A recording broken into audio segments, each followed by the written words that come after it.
Hát ez nagyon jó snit lesz. Hát még turkáld egy picit az orrodat is. Turkáljam neki?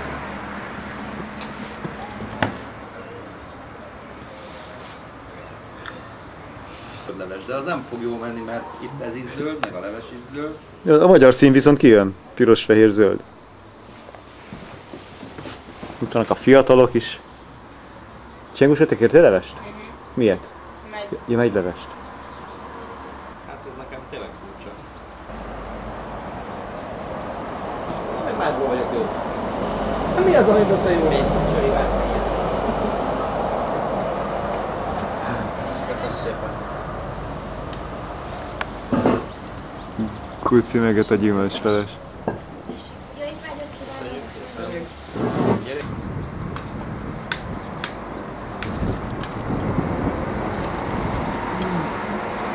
Matikám.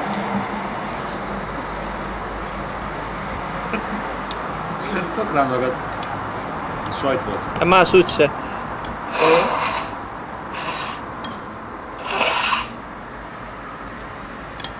Azért Jenőnek adhatunk volna kölcsön, hogy ő is legyen levest.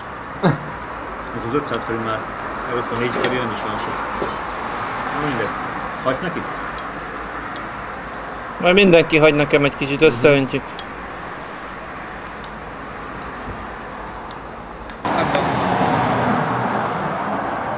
Azért a Jenőt nem zavarja, hogy még senki nem eszik, csak mindenki őt nézi. Kéne? Mindenkinek kopog a szem az éhségtől. Köszönöm szépen. Ohó!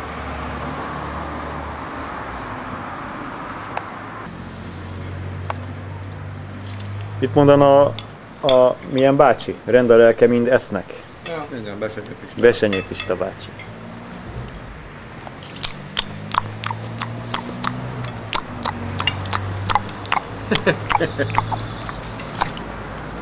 Júj, bocsi.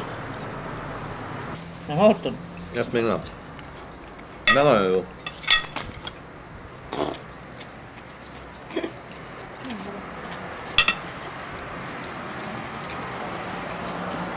Köszönöm. Csak hogy tapadjam oda. Hogy szokta az Erika ébreszteni, csókogatja a nyakát? Aludni?